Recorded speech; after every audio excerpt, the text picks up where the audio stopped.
It's the Security Weekly News. I'm Doug White. It's episode 521. It is Friday, the 17th of October, 2025.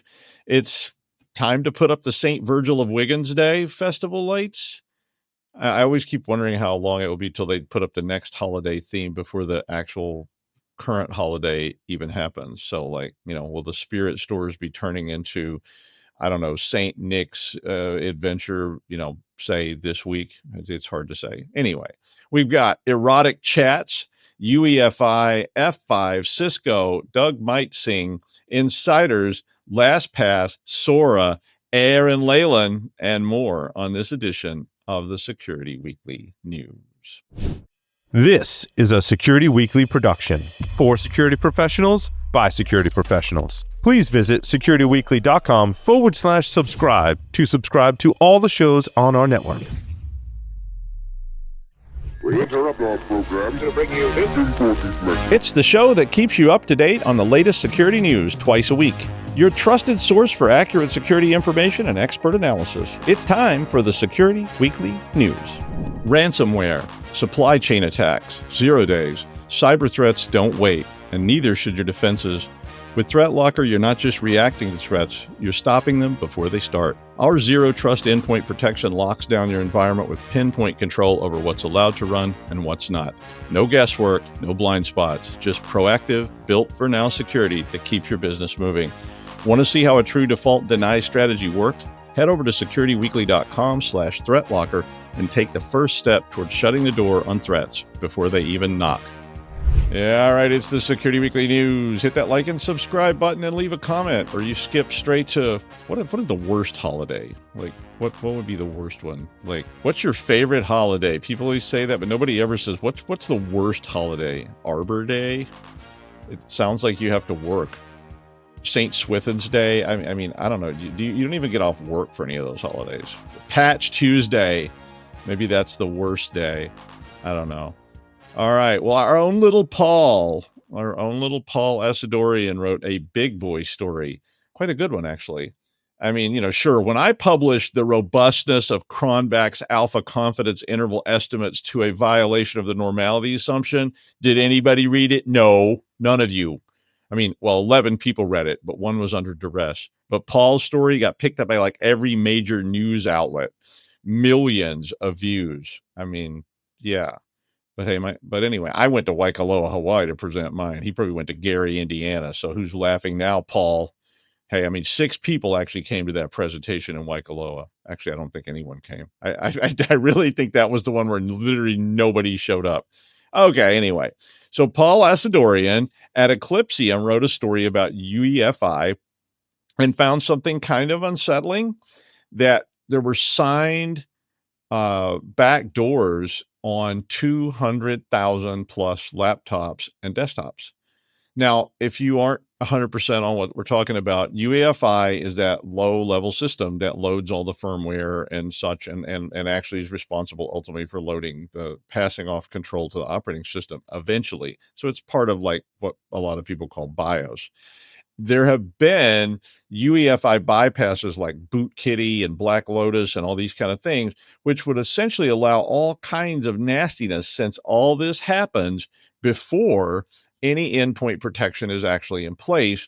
And so if something is able to either take over or compromise the UEFI, you could load just about anything and you can't get rid of it, because now it's loading before any operating systems or shells or anything you get to. So the UEFI shell is a command line environment, and you can get into that. And in Paul's article, they showed you a lot of different ways they were examining that system. And UEFI can let you do diagnostics, its most common function, which is firmware updates, system configuration, pre-configuration, hardware, and all kinds of stuff can happen in that UEFI shell. And signed UEFI shells are trusted by things like Secure Boot. So Secure Boot assumes that a signed UEFI shell is trusted. And that basically ensures that, Secure Boot is loading the operating system that you asked for and expected, and that was signed, and it hasn't been changed and all this kind of stuff. But if that UEFI, there's a UEFI command called MM, or I like to call it yeah, I think sounds better.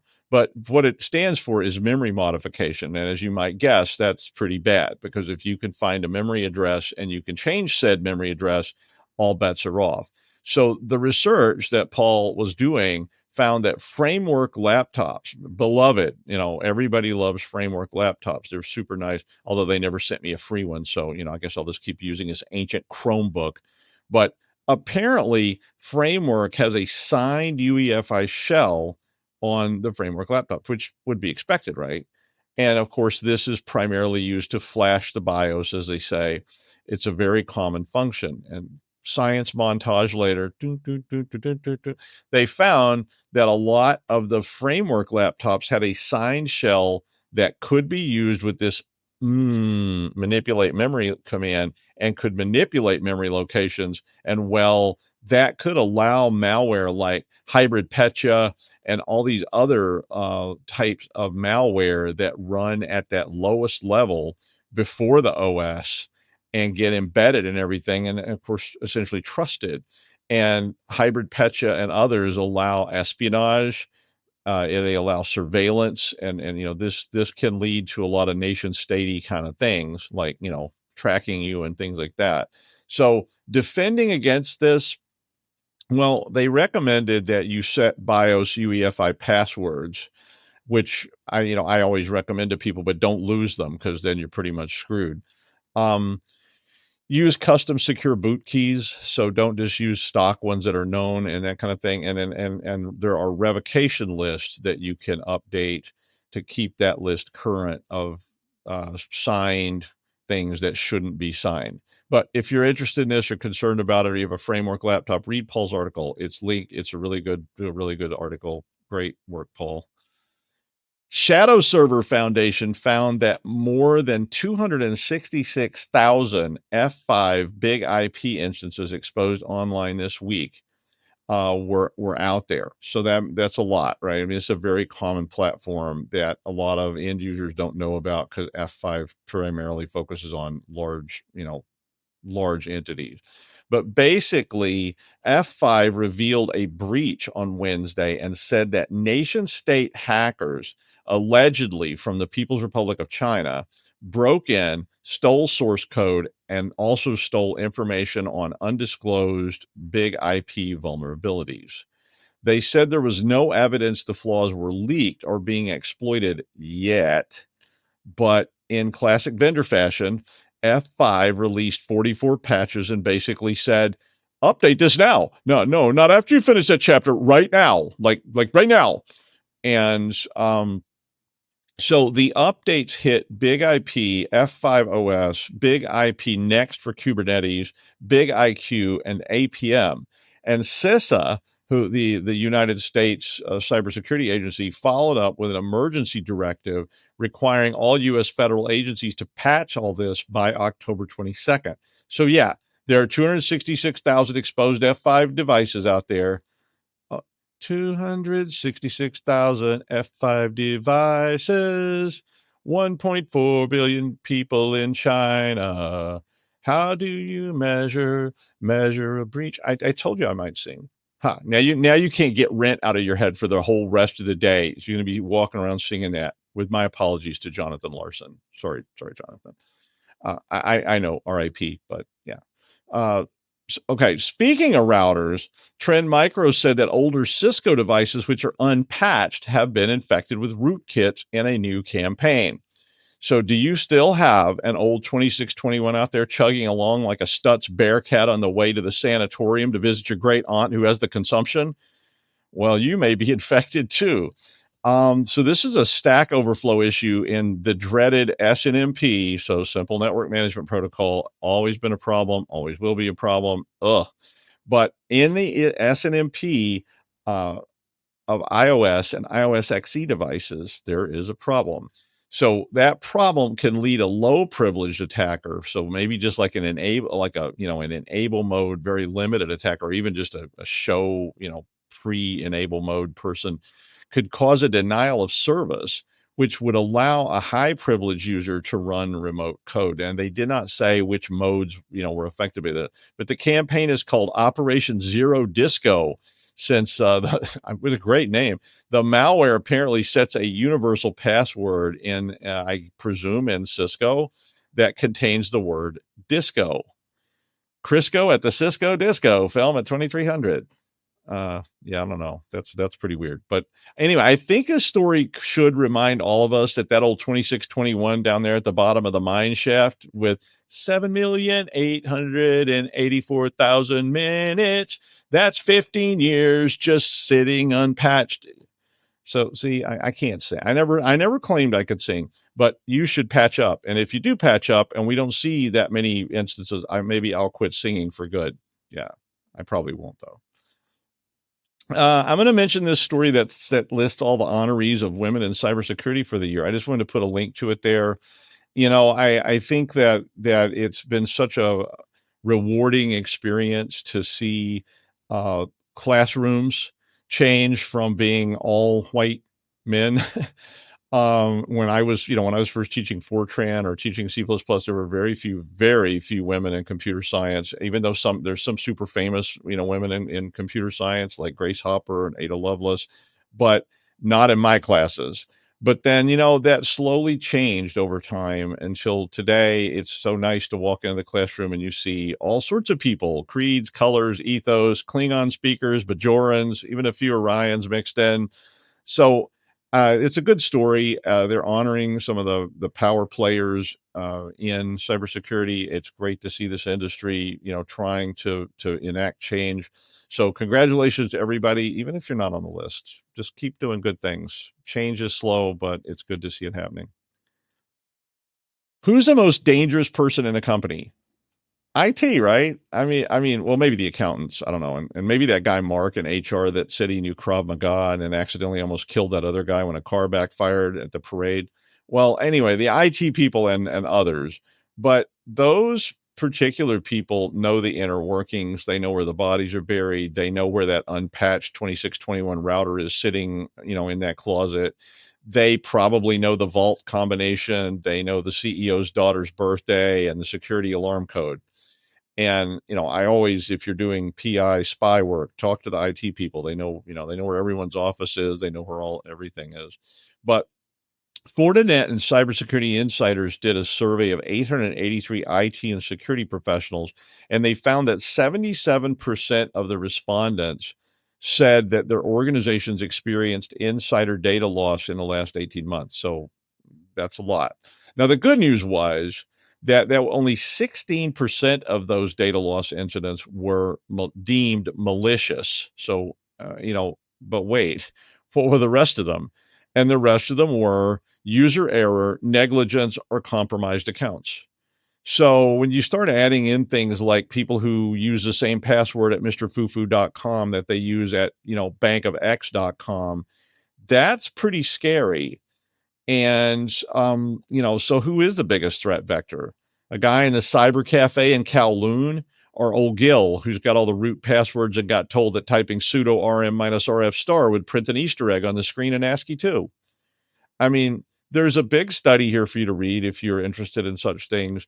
But it all makes a lot of sense to me. So, as you expand like a ball of superheated steam into the cloud, remember all those hands in the soup can give it a special flavor, which sounds like something my grandmother would say in German in a dream.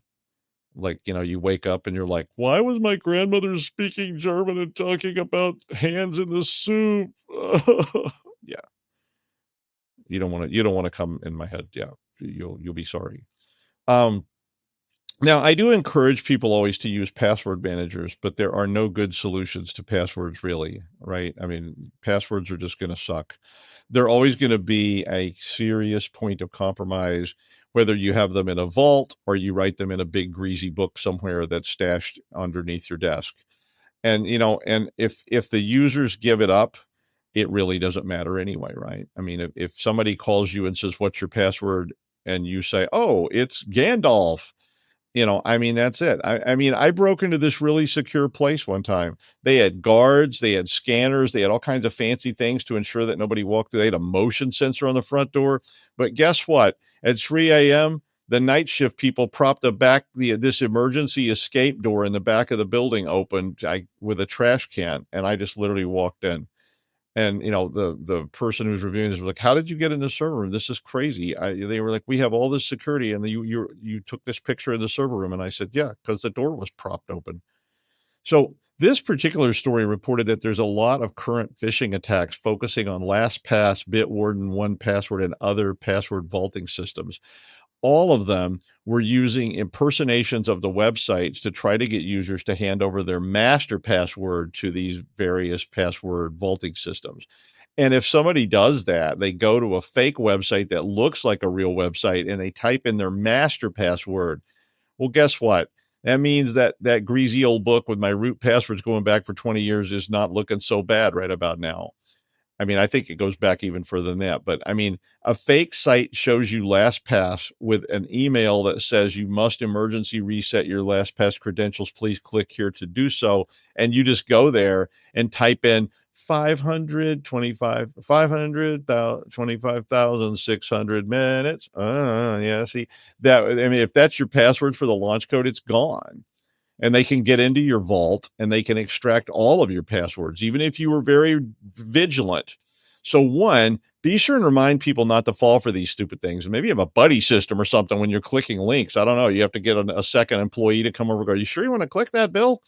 But two, be sure you have MFA on your password vaults. I mean, that's not going to help you at all if you give up your MFA credentials too, which is a common phishing approach as well. But this is also a good use case for URL blocking. So if somebody puts in something that, is called Lastpass or Lastpass or whatever, or it's not clearly the site they need to go to, maybe those should be blocked. I don't know. Scary.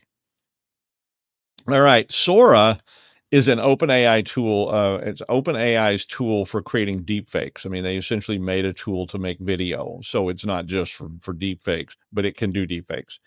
And I mean, everybody's using Sora to do all kinds of stuff around. I mean, it's like the modern equivalent of early YouTube or early TikTok or something like that, where suddenly anybody with a phone could make, content and post it. Now anyone can not only make content, but they can embed celebrities and historical figures, in that content using Sora.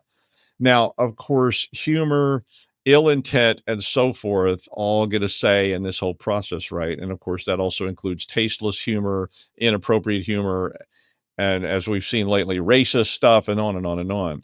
But Dr. Martin Luther King, who, if you're not familiar with the name, is a significant historical figure in the United States, was being used in, quote, disrespectful ways, according to his estate.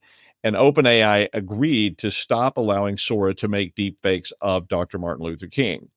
Now, Robin Williams' daughter, a famous comedian, his daughter Zelda had asked people to please stop generating fake AI videos of her father and sending them to her. If you're not aware, Robin Williams committed suicide, I think, a few years ago. Now, will any of this stop it? Of course, no, it won't. The age of rogue AI is on us. And if you think someone who will scam an old lady out of their retirement savings won't do unethical, distasteful, racist, who knows what things, well, then you're probably also a sociopath. You probably need to be thinking about your policies for use of this kind of stuff, right now, before one of your employees decides to deep fake you, deep faking some other deep fakers with a deep fake, or even just something distasteful that the company doesn't like say a deep fake of the CEO making some kind of ridiculous announcement or whatever. And there's no policy against this. So the person can say, hey, it's free speech. And, and you can't really turn around and say, well, this violates use policy on our network. So before you run into this, you probably should be thinking about it. So get your AI attorneys on the phone and have your deep fake, my deep fake. You did hire my deep fake, right? And the CEO's deep fake all should have a policy conversation before this gets way out of hand, if it's not already. Well, somebody who can't be deep faked because he's just too unique is Aaran Leyland. Hi, Aaron. I would love to be deep faked, especially like in porn. And if anybody wants to deep fake me into porn and throw it all over the internet, I literally don't care. Just go for it. You heard it here first. Go if wild. If you want Aaran Leyland porn, go for it. Just tag me in it. Like, I'll give you a good face. Okay, right. I'm going to start blunt, and I don't actually know if I want to be deep faked in porn. Probably not. Well, don't do it. I'm not sure. I'll think about it. Send me a PM. Okay, right. Iran is no longer an afterthought or a reactive play, which kind of makes me laugh a bit. So look at the article, and I'll go into it in a minute. The October 14 claim, so this week, that Iran claiming that 3 major attacks on national infrastructure were foiled. So this is shorthand for something more important. Iran is now actively, apparently, maybe, contesting at the same seismic layer as Russia and China. So if they are, this does matter. Because until recently, and maybe still, most people treated Iran as a regional threat, bomb throwers, proxies, espionage, defacements. But what we're seeing now is probably an escalation in scale, but mostly ambition, right? So we'll go into what the Tanzanian report doesn't tell you, but I'm going to infer, and as I say, link to that fun article in the show notes. So the article is thin. It gives no detail on attack vectors, affected sectors, adversaries, attribution or damage, probably because they're not very good, to be honest. But that is intentional. The public message is, we caught it in time, our defense is held. Loads of thoughts in my head right now, but probably shouldn't say them. Okay. But what I want you to think through is what this implies. First, the attack surface and confidence for an actor to target national infrastructure, plural, 3, that was 2, if you're watching on YouTube, implies confidence in their reconnaissance, staging, and insertion. They believe they have enough visibility, footholds, or supply chain access to threaten disruption.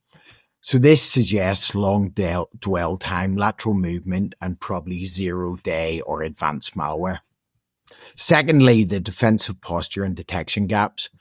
If these attacks are now public, it's either because Iran wants to project strength, propaganda, of course, all about the propaganda, or because attacks were large enough that they couldn't hide them, which would probably normally be the real reason. But they're like, who knows? Attribution, who knows? So push me to the question. For so long, Iran's detection and attribution capabilities have had gaps, or mostly didn't exist at an APT level and might still not. Hey, who knows? So their willingness to go public signals either growing confidence in their own defense operations or a desire to signal deterrence to hostile powers or proxy forces. Look at me, I've got a big detection gun. Don't come over here or I'll shoot you with it. Okay, anyway, I'm in a weird mood today. Thirdly, the engagement of domestic subject matter experts. And we just like democratize and throw money at it. And if you throw money at people, they'll do anything, right? Basically. So the article mentions the directive from 2023 to force private firms to identify vulnerabilities ahead of attacks. Probably get beheaded or hands chopped off, or maybe your cable cut off your keyboard or something. So using private sector cybersecurity specialists, that is tactic replication of what China and Russia have done. All links together, doesn't it? Embedding state oversight over the private sector's cyber capability. It's about fusion, not separation. The line between state and civil sector is being blurred. We talk about this a lot, don't we? Throw cash at it. So let's get back to my new acronym and fit in the big core 4 and what's shifting. So you already have the core idea. The core 4, to me, are centers of sustained strategic cyber competition and infrastructure influence. China, Russia, Iran. And I bet you can't wait for next week when I hit North Korea up, because they're hilarious. So Iran shifts the frame. There are diversification of threat vectors. The US and Western defenses, we know, must adapt, not just look to Russia's playbook of espionage, disruption, and hybrid war, or China's long game and supply chain leverage. So let's think about Iran's model, which is hybrid regional projection, asymmetric backdoor tactics, and apparently deep stealth. There's going to be proxy coupling and deniability because that's what they do. Iran will use proxies, custom malware, third parties, contractors, if they pay for it, probably from, I don't know, getting cash from somewhere beneath all them sanctions. But anyway, to amplify reach while preserving plausible deniability, because that's what they do, right? And that muddies attribution and forces defenders like us to overinvest in attribution to respond. There's also escalation symmetry. When Iran begins threatening critical infrastructure, and oh boy, do they not like us. Like if they start looking at energy grids, transport and telecoms, it really forces the US, Europe and other allies to respond at the same level. Not just counterterrorism or sanctions, it becomes really expensive. It totally becomes full spectrum. The core four now complete or compete, not just in espionage or disruption, but in national resilience. You have to look at see if your grid can survive another vector. Can your water systems run? Can your logistics hold up during crisis? Iran is signaling it can change those domains. So let's see that they're definitely aiming for it. So what I'd focus on that most experts miss out, the shadow campaign seed phase. This is where we'll see the real work. Implants, supply chain poisoning, firmware Trojans, backdoors that live under the radar for years. They're definitely not there yet. Iran will likely embed subcomponents, IoT devices, or regional industrial controllers in country that border it or have a weaker cybersecurity posture, then leverage it later. You'll definitely see blended kinetic linkages. Iran has always used kinetic proxies, drones, missiles, hybrid warfare. The cyber attacks on infrastructure will be part of a coordinated strategy. Degrade defenses, confuse, distract, then hit physically. Like if somebody hasn't done something to them first. Look, this does gone unwrapped around and tackled. It just means pure cyber defense is insufficient. It needs integrated with threat intel and, of course, physical security, because they just like to throw bombs at people, don't they? We need to think about attribution as a weapon. Iran will weaponize confusion. They'll sometimes publicly claim attacks, sometimes stay silent, and this forces defenders to overstate attribution. Look, you can't underplay their counter-strike posture. Ambiguity is a total tool to them. So this is where I believe defenders and leaders need to look differently. Differently from Iran, but towards everybody else in the core four. Aggressive hunting, not passive monitoring. Time stolen inside a network is where the damage accumulates. We need more offensive cyber hunt teams. And I don't know if Security Copilot's going to do it. You need real people. You need that, not just at endpoints, but as we were talking about before, firmware, ICS, supply chain artifacts. We're going to see interoperability. These four are coming together. We see it all over the news. We're going to see interoperability in the core four. So we need to collaborate across the allied space on telemetry, red teaming, cross-validation. Iran will attack weakest links in the alliance. So information sharing, it's really important. What you also need to look at, and I touched on this last week, operational deception and denial inside your own infrastructure. Don't just harden, mislead, plant false sensors, decoy systems, false flags to force attackers to spill their tools. Make them pay for it. Make things expensive. Look, we need to identify where Iran's economic and geopolitical pressures lie. If they can get into our energy, our water, our telegram, and pre-arm those sectors with resilience, favoring great. Look, it's like everybody's coming at us these days, and critical national infrastructure and IoT, and it's not as good as it should be. We need to pre-arm those sectors with resilience flavoring.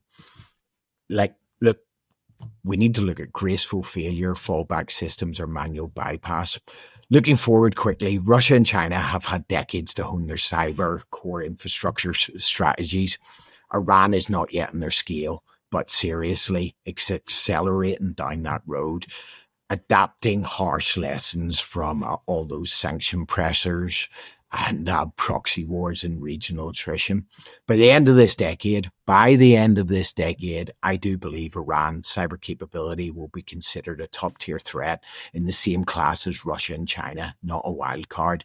This means our cyber strategy even must evolve beyond detect, respond, punish into design resilience in from day zero. Look at all this shift left stuff. Engage adversary tradecraft at the firmware and logistics level and preempt their stealth before they ever touch your systems. Like, it's only going to get worse. You need to plan,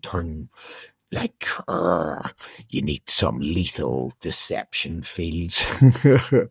But anyway, next time in my final piece of the core 4 will be North Korea, because they're so much fun, and apparently they opened like a beach resort. Anybody want to come with me to the North Korean beach resort? Doug, come with me to the North Korean beach resort, please. I want to. I think it would be a great outing for all of us, and we can probably end up in the gulag for a long time, but it might be interesting. I almost went. I really was. Was in Beijing, and this guy said he had a travel guide visa for Pyongyang, and if we wanted to go, he could take us over there the next day. And I was like, yeah, I might need to research that a little more. My daughter's with me, and she's not. Yeah, I was like, maybe not, but nevertheless, I missed out. Thank you, Aaron. I know I'm old, and these kids today with their Tic Tacs and their emails and their videotapes, they're all worthless. You know, in my day, we looked at porn on punch cards, and we liked it. ASCII 2 porn was too modern for us. A saucy collection of naughty punch cards was all anyone ever needed. That's right. Or dirty words on calculators. Yeah. Well, if you don't know what that is, you can look it up if you dare. But, well, OpenAI said that they would allow verified adult users to have erotic conversations with ChatGPT starting in December. Oh, my. Hi, Chatty. What are you wearing today? Oh, a Hawaiian shirt and flip-flops, huh? Well, what if you took that Hawaiian shirt off and poured pineapple juice all over your heaving virtual chest? Oh, yeah, now a scoop of ice cream. Wait, am I hungry, or is this erotic? I don't know. Is this some kind of anime weasel? I don't know. But anyway, I mean, Chatty can be a bit weird, right? I mean, depending on your prompts. And I'm not talking about anything like erotic. I'm talking about like, so in this C error, what do you think? And, ChatGPT is going like, it could be, I don't know, a fried egg. And you're like, okay, this is weird. It's kind of scary too, right? I mean, what does erotic mean anyway? Like, does that mean it's like Lady Horsewallop's heaving bosom heaved even more when Sir Percy's sweaty arm showed her a bare bodkin? Or is it like porn? Like I'm not doing that. No fake porn. Even weird fake porn, I'm not doing. But anyway, Chatty's just a friend, right? I mean, or is it a friend with benefits? I just don't really want to walk into my office and ChatGPT's drawing me naughty anatomy photos because it misread my whole "I'm going to get lunch" comment. I don't want chatty things like "give us a twirl," the cam's on high res, or acting like Jimmy Savile. But or Savile. I always say it wrong. Jimmy Savile. But seriously, though, based on my limited experience with ChatGPT, it seems so subservient. Is this thing just going to reinforce people's dark visions and basically codependent the whole thing and take them further into the dark by no matter what you say, it validates whatever you do? I don't know. Brave new world. I guess we'll find out when the CEO starts dating a 19-year-old anime character and brings him to the company Christmas party on the phone. Yeah. Okay. William Gibson, where are you? Call me. But anyway, that is the news. Thank you, Aaron. And I will see you next time on the Security Weekly News. I feel like we should have the SNL outro theme or something playing. Like, da, da, da, da, da. Yeah. Okay. I'll see you next time. Bye.